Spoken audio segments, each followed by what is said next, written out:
What is up, my friends? It's Ray back here, and after 1 month with the iPhone Air, I've learned a lot more than I expected to. I took a chance on the Air hoping for the best, and since I got it, I've carried it around literally everywhere, shooting content, streaming, traveling, and just using it as my daily phone. So today, I want to share what it's really like after 30 days, what still impresses me, what's starting to show, and who this thin and light iPhone is actually for. Before we jump into things, I wanted to send a huge thanks once again to Verizon for powering this whole month with reliable 5G service. I've been connected everywhere that I go with the Air, uploading videos, streaming shows, and doing all of my daily work on it without a hitch. The day is getting closer where I trade in my iPhone 16 Pro Max and make the full-on swap to the beautiful iPhone Air. Let's start with the design because that's the whole story here. After a month, the thinness and the lightness still stand out every single time I pick this phone up. It easily slips into your pocket, never feels heavy during long use,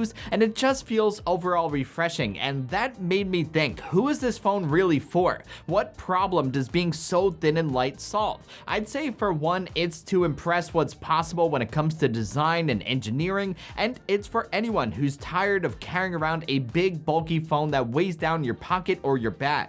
The Air is still a big phone screen-wise, but it's for people who value simplicity. It's a phone that does everything that you need without weighing you down. For me, the Air strikes the perfect balance between power and comfort. The in-hand feel is incredible, especially for one-hand use, which I'll admit is something that I did miss having the massive 16 Pro Max. Performance-wise, nothing has changed at all. It's still incredibly fast. Apps open instantly, games run smooth, and editing clips is not a problem at all.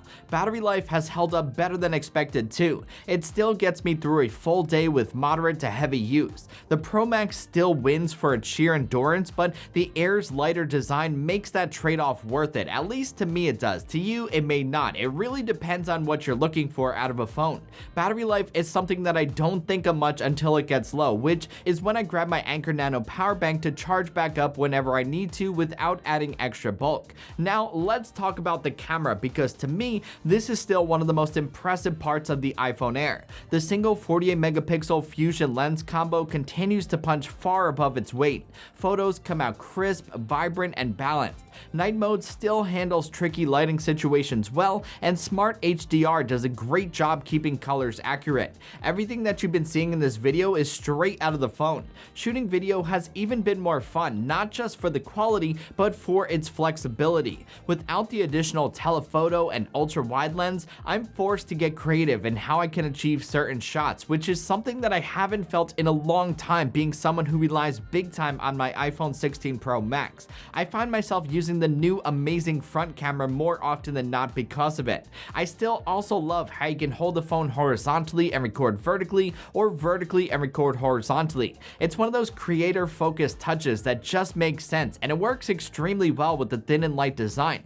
When it comes to entertainment, I've been using the Air daily to stream shows, YouTube videos, and play games. The OLED display looks incredible. It's bright, punchy, and crisp, even in outdoor use. I have a matte glass screen protector on mine that helps that case even more. Pair its incredible performance with Verizon's 5G speeds, and it's been a joy to stream, browse, and upload clips. So after a month of use, what do I miss the most having an iPhone Air? I would say honestly still the same things. I do miss having the larger battery capacity of the Pro, and of course I do miss the additional lenses for filming, but that's really about it. The Air hasn't once made me feel like I'm using a lesser version of the iPhone. In fact, it's been the complete opposite.